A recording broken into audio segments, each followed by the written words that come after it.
Hi guys, and welcome back to Small Time Critics. I am 1/4. I'm going to go with 1/4 today. My name is Mark. Kim. Mohammed Hashi.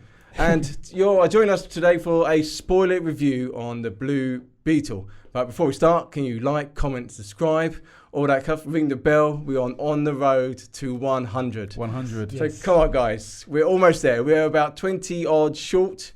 So but hopefully by the end of October, we are there.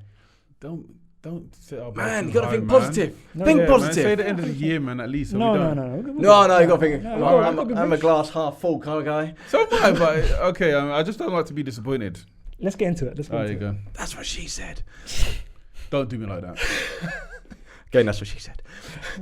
Oh, goodness me. It's terrible. So, DC Blue Beetle. Have they finally landed a good film in the last few years? So I'm not going to start because, as you can see by my face, He's bursting. I'm bursting. Can I go? Yeah, no, happy. cook, So cook, I'll cook. pass this over to Hash. Okay. I was so happy with this movie. I couldn't believe how.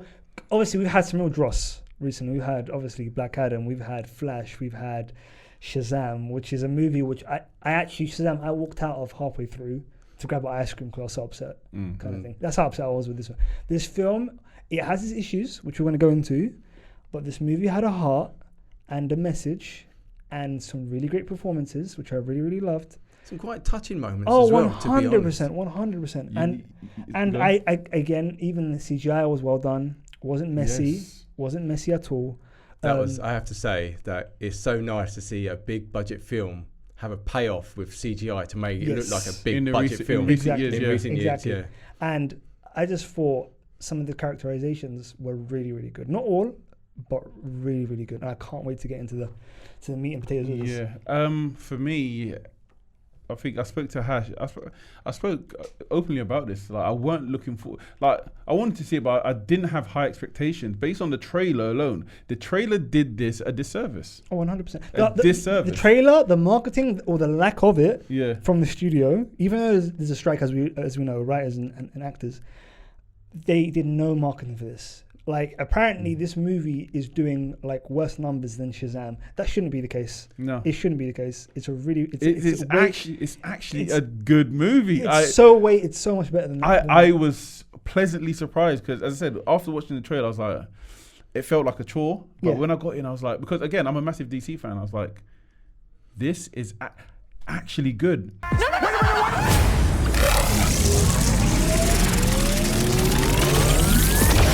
And George Lopez, like, again, I could stand him for like 10 minutes. But this one, I enjoyed him. I enjoyed him. That's the uncle, isn't it? Yes. Yeah. Yeah, Rudy. Yeah, Uncle Rudy, that's it. Yeah, Yeah. he was very good. I think Mark will get into Mo's kind of review a bit later on, but like for me, I thought Rudy was fantastic. He was so funny. He was a great character, great kind of anchor for Jaime. I felt obviously as a George Lopez character, Yeah. he didn't do too much. No, he didn't. He really did well. Like in the moments where he was needed to do some proper acting, he did it, and it was really good. The one character that annoyed me to the nth degree was his sister. His sister, yeah. Every single bad decision in the story Was made by her. was made by her. You know it's not the going to actor's be fault. bad Yeah. when they're going into the toilet and just think, Yeah, That's it's poor again, humour again, there. it's not the actor's fault, but she was just purposely annoying, like throughout the whole kind of movie and stuff like that. And every decision that she made was you know who this detrimental. reminded me of? Do you remember Aquafina in Shang-Chi? Yeah, Yeah, kind of like her. But even though I'm Aquafina, I could give Aquafina her little flowers. I don't mind her too much. yeah. But her character, she's almost like that. But yeah, what about you, Mark? I loved it. I Absolutely loved it. You said you did a bit of research. So happy. Because I didn't know much about the Blue Beetle, because I normally just stick to a couple of characters in DC, because there's like hundreds of villains, hundreds of heroes. And I read the first Blue Beetle, which then led me on to Infinite Crisis, which then led me on to Countdown to Infinite Crisis, because that was a great one for... we'll go into the Ted Cord and all that in a minute. Yeah. But yeah, I just after reading all that, I was like, yeah, I'm absolutely buzzing for the film now. And I sat down and watched the film. I went with my son, and he was just like me. I mean, the fight scenes and was really good. They just were really brilliant. good. Well, like the choreography for those fight scenes were really, really good. I was surprised at how good they were. You see when he pulled out that big sword? Yeah. That looks Good so choice. good. That looks so I was good. like, yes. Let's party. Nice choice. But I thought it was brilliant, absolutely well done. And the guy from Cobra Kai, Jaime Reyes. I can't remember his real name, but I don't know. Yeah, I don't know where that guy's. This is the first thing I've ever seen him in, and I thought he was a very good actor. Yeah, brilliant. I was surprised at how good the performance was. Even the meet cute with him and Jenny Cord was very cute, and that kind of relationship and how that kind of blossomed throughout the movie was very, very good. Yeah. But I thought he was so good, and especially when he got emotional, you really, really felt it. You felt it, didn't you? And whenever his family were in peril, you know what I'm saying? Yeah. And that ending line that he says to was it K-Pax? Yes. Carapax? Was it? Literally, it had me emotional. I can't lie to you. It had me really emotional when he said like family gives me my power. I was like, wow. Yeah, you know what I'm saying? It ticked all the right boxes, and again, emotionally, it carried the water really well. Yeah, really well. Like there was a bit in it where they're outside the front yard, and like he wanted to protect his family, and then the other sort of the bad guys was like Susan Sarandon. Yeah, she done really well. She was really like well. target the family. Yeah, and that it's been done before. Yeah, but I felt this one. Because you know it works when you're angry for just because they're targeting, and you think, oh, bitch, and you just think, come on, just but the thing is, I think another reason why this was such a good movie because it's quite layered. Because obviously in America, there's a big kind of like. Push it, like they try to push down and like denigrate like Mexican and Latin American people in America, stuff like that, and with trying to deport them and stuff like that, and all that kind of stuff was there in terms of like round them up, like that the specific kind of imagery of them kind of like being surrounded by law enforcement, that kind of stuff. I thought that was really good. For me, obviously, I could only speak from outside the window, wherever it may be. But I felt it was a great representation, from what I see, of like a Mexican sort of household, or just Latin culture. Culture, and it's almost like they didn't have to spoon feed too much to us to sort of invite us in and have a seat at the table for us to understand. Yes. It's not like, oh, have a seat and this is no. They're just like, sit down and listen, just listen. And it was like I felt I was on the ride. I was like, at one point I was like, oh yeah, you backed them up, Abuela. Like you know what I'm saying? And I thought obviously our kind of quasi kind of like audience surrogate was Jenny Cord, because she was someone on the outside who hasn't had a family in a long time, because obviously her dad died and stuff like that. And she had everything that she wanted. Well, everything that anyone would want, but yet she wanted was one lonely. family. Yeah, of course. She wanted especially when they go to the Cord mansion and you see her and. Jaime goes, this must have been awesome, living in a house like this. She's actually, it's quite lonely. So it's. How did you feel where like the sort of like the tension between Jaime and the other I think is from Guatemala, the other guy, the guy. Oh, Carapax. Yeah, bald guy. Yeah. What did you feel of their sort of like? Because I sensed that he didn't. There was something else with him because he kept holding the family locket. Yeah. And every time he every decision, the main Cord. I can't remember her name. He kept looking at his locket because I was thinking, well, he's either something he doesn't remember or something is playing on his mind. Yes. Yeah. And he was conflicted. Yeah. So I almost felt that there's something that he's beholden to her at some, but then obviously it reveals that. But as you said, go on. I don't know if No, because I'm just like, obviously for me, I was conflicted because he's come from, it's almost like a child soldier. You want to feel sorry for him, but then he's now. Was it? It's because Cord is the one that made him a child soldier because they blew up his house. Exactly. That's why they dragged him through, didn't they? And you just think, because it reminded me of Iron Man 1. Again, this is the biggest. Industries again, so glad you mentioned this. This was the biggest confirmation for me. As I was watching the movie, I was thinking, this is giving me real kind of Iron Man vibes in terms of like the whole kind of like structure of the story and someone who's like learning to be, you know what I mean, to be a hero in Yeah. a sense, stuff like that. And the same in terms of the suit. This time it being a symbiote, whereas it was kind of mechanical for Iron Man, stuff like that. There's loads of kind of parallels between the thing, and also this should have been like being the start of something bigger in terms of like the whole kind of like story world and stuff like that. What about the pace I of think it? it is. I think they are going to have this included into the James Gunn universe. Oh, Yeah. you know, So I you're wouldn't talking even about- mind it. You just asked about the pace. right? The pace of the movie. The pace I thought was actually pretty good.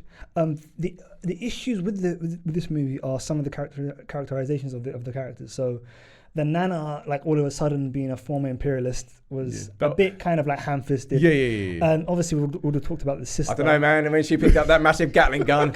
I was in the sea going, "Go on, Gran!" Well, that was brilliant. Bust it down, bust it down. I advise we back away. It's just the way she turned around with this big ass gun. Everyone else is getting their tinny little guns. And it's like, yeah. And one of them's got little fists, and she turns out this big ass gun. And it's like, She kind of got into it, and she starts talking about the imperialists and yeah. She was loving it. Like she was like quiet, and then she just said, "All right, this is the plan, lads. This is the plan." Yeah, that was brilliant. I thought also Susan Sarandon's character was a bit, considering she's the overall big bad. Yeah. She's a bit underdeveloped. I wanted to see a bit more. Underwhelming. Yeah, as well. I don't know why I'm shouting. But Jenny, the character who played Jenny Cole, was very, very good. She was a really, really good actress.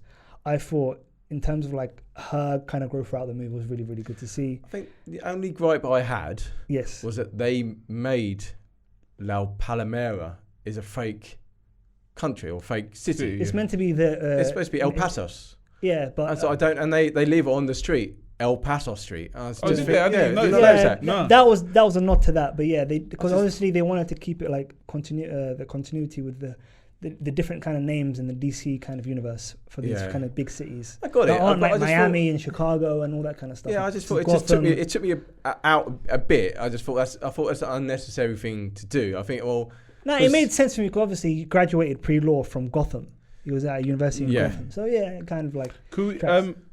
I want to hear from our boy Mo.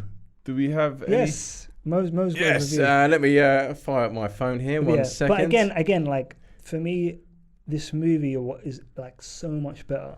Wow, he's one of the better ones. Yeah, definitely. Yeah, and I was. He wrote a lot. Yeah. Well, synopses. Let's just go. Let's just say he liked it. No, go ahead. Very let me start that again. Jesus.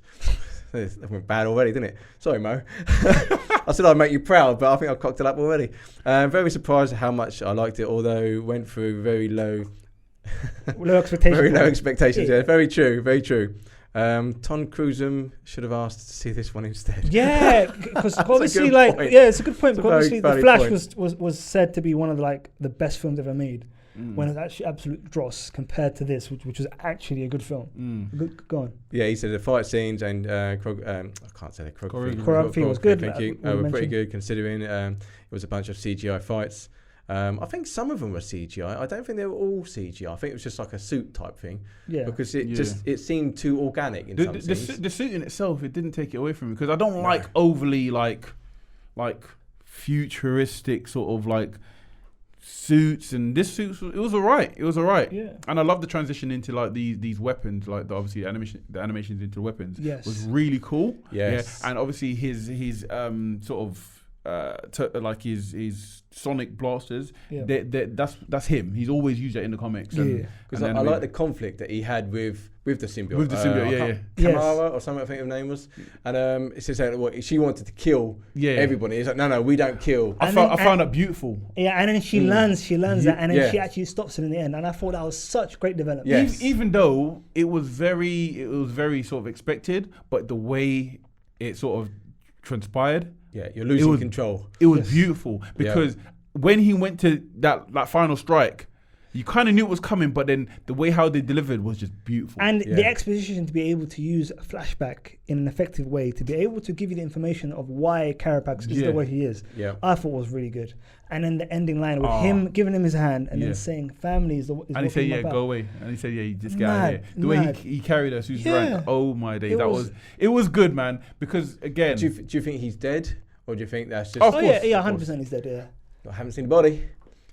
True. It's a film. It's a comic rule. To be fair, I think obviously the next move for this will be them obviously I want to go into a bit of spoilers for Ken, but the post-credit scene is basically Ted Cord saying that he's alive. Kind of Someone's thing. activated my Someone's- PC. yeah. Get this message to my daughter Jenny that I'm still alive. I'm still alive. Oh, Yeah. okay. So he's alive. So I guess there'll be some kind of exploration to find him, and then kind of reunite him with Jenny. And yeah, I think it'll be. No. I'm really looking forward to what they do. And next. the Omax from Infinite Crisis and the countdown. I was like, it's a nice nod. That It's is gone. it. Exactly. You know, there could be the start of something of the new universe. Okay, I'll ask Mark. After this one, and obviously you said you like it. Are you sort of? Are you worried about DC now, or are you still worried? I'm still a little bit concerned, because we don't know what path they're going to take. Yeah. And obviously they're Blue 'Cause this is a Beetle part of the are reboot, expecting a sequel. Yeah.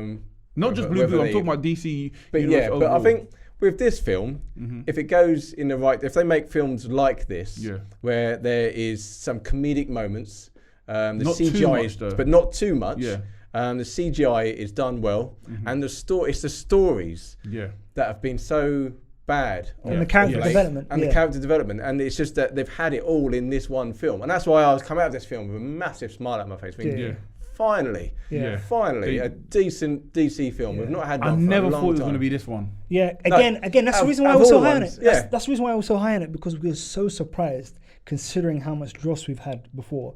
And I think the biggest barometer that we've had, and I think I mentioned this to Mo a while back, is Aquaman at the end of the year. I think because that one is one where James Gunn has kind of put his like put a marker to it and said, like, that one's going to be another great one kind of thing. And that's going to be kind of very deep into their reign now. Yeah. You know what I mean, that's the thing is though. What, so we'll what I see don't then. like Yeah. is that DC is supposed to be the more adult type comics, the more adult type humor and darkness, and that's what I want. And we got that with the Christopher Nolan Batman, a bit of darkness. I want some. But did And you even with Matt Reese's did Batman as well. Did you notice with the Beetle thing? It was killing people, just stomping on people, flicking them off and everything. Yeah. So I was okay with that. It needs to be a bit more darker for me. Because I'm glad you brought that up, because that was my one of my biggest gripes of the film was the fact that Jaime went through all of this to try and stop to kill people, and yet they made a comedic joke about killing people. Yeah, with a bug. With a a bug bug stomping on people. Yeah, but then obviously it's I a took bug it on the stomping chin. people, I mean, at the end of the day, it was quite funny. It was the comedic. Yeah, George Lopez. George Lopez doing it. Yeah. But yeah, no, like, yeah, no, I like this. What do you want to do? Should we do our scores? Yeah, let's do it. Just reading a few more from Mo. Yeah, go for it. What else did they say? What did he say? He enjoyed Jenny's performance. I bet you did. We all did, Mo. We all did. I didn't, babe. I didn't. What else? I wish they explained why she was so resourceful in terms of bumping the guy to steal. That's a valid point, actually. What's that? How she knew to do stuff like how to steal the key card the way she did. How she knew about the watch. But you have to understand. At least with Nano, I know how she has a past. Yeah. No, but with Jenny, she kind of reminds me of, Tomb Raider, Angelina Jolie's Tomb Raider. Yeah. And her dad was basically her forefather in regards to sort of Tomb Raider, and he always used to keep her around so she knows the secrets. She knows and things. everything. Yeah. So maybe that's how she knows. Could be. Well, That's a good point. That's a very good point. Yeah. So Mo gave this a 7 out of 10. Oh, that's a you know what? Bad. It's not bad. I would give it a 7 out of 10 as well. Same. Yeah. Same. What about you? 8.5 for me. Fair Absolutely enough. loved it. Fair I can't wait to go and see it again. I probably will go and see it in IMAX next week. Yes. Because it's one of those films that I would see in IMAX. Absolutely loved it.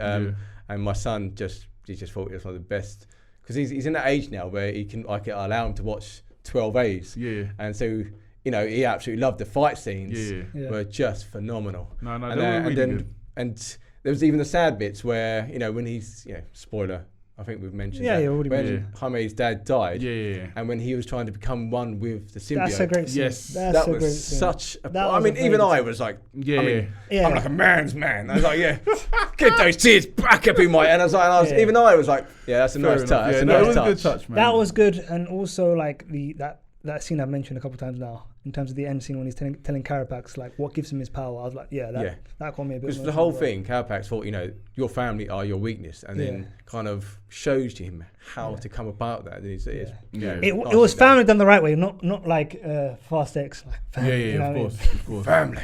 Yeah. But there's one question I did want to ask you guys. Mm-hmm. This is probably one of our fifth superhero movie this year. Yes. So my two questions are to you. Do you think that the reason why Oppenheimer and the likes of Barbie made so much money are because people are so fed up of superheroes and they wanted to see something different? Or do you think that we are at a level now where we can just keep on churning out superheroes and just be okay with it? No. Let me go. Right, go on, because I think this is, for me, there is such thing as superhero fatigue. But in regards to...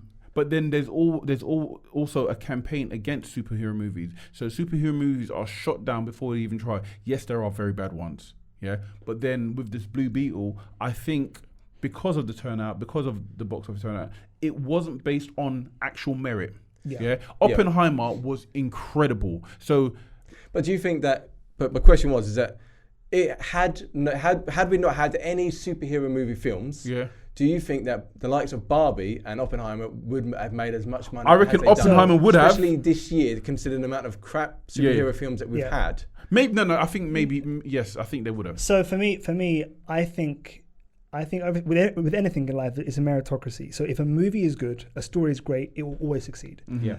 Now, obviously, there's been really bad superhero movies recently, but then you have something like Spider-Man Across the Spider-Verse, which is a superhero movie. Gives us hope. But again, it's just a great movie. Like, take everything away. Like, if you just talk about the story, it's got an incredible story.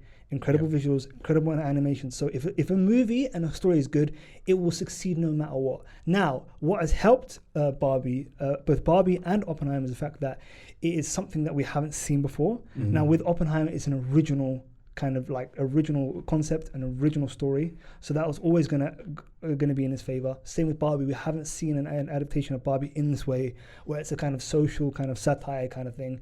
But for me, the biggest barometer and the way you can work out whether or not there is quote-unquote superhero fatigue is whether or not more original films with original kind of concepts, original screenplays can be more successful than the quote-unquote superhero movie. Yeah, because if you look over the next, say, 6 months now, but what I say between now and the end of the year, there's only a handful of superhero movies come through.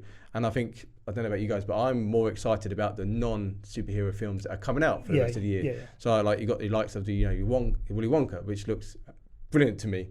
The Equalizer at the end of the month. Yeah. Again, we've seen 2 of them, and yet we've got a third, and it's still exciting. Brilliant. Can't wait. And you just think to yourself, well, next year we've got another whole year's worth of Marvel vomit coming our way. Yeah, but then you say that, but then we also have loads of great originals from fantastic directors. We have Shang-Chi was good. Yeah, Shang-Chi was alright. We have obviously David Fincher's The Killer coming out. We have Martin Scorsese doing a movie this year. You know what I'm saying? Was that The Killers of the Flower Moon? Yeah. So we've got a lot of great original stuff coming out soon. You know what I'm saying? It's just a shame that the larger, bigger budget superhero films are kind of dwarfing. I was saying to Kem in the car, saw a film called The Secret Kingdom on Thursday, which is a brilliant film, and it's just that it got so overshadowed by everything else that come out around it that it wouldn't have got the attention that it deserves. Yeah, and it's just I think you are right, but then obviously, being a comic book fan, I think it'll be dishonest for me to say like everything's bad and all that sort of stuff, even though I'm disappointed. Yeah. But when stuff's good. So again, going back to the sort of Blue Beetle, rate it, score it based on its merits, not 100%. Yeah, I mean, it's such a shame it didn't make as much money. Yes, they are pumping out a lot of stuff, but that's DC's fault. Yeah. The reason why it's not making money is because it's DC's fault. Because they invested all their efforts onto the Flash. Warner Brothers. So we say Warner Brothers. Yeah, Warner Brothers. Yeah. But, all right, fair enough. Mark, take us out, man.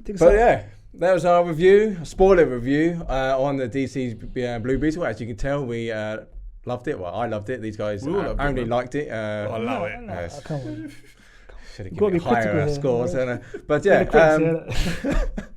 So yeah, like, comment and subscribe. Ring that bell. The road to 100 is still going. Yes. So please, we're doing all our content as much as we can. I hope you like it. If you do, give us a like. Go to Facebook. Hash is on the Twitters. The X's. If you want him to send you an X, yes. Go over there. And but yeah, thanks guys, and we'll see you soon. Peace. Cheers. Peace.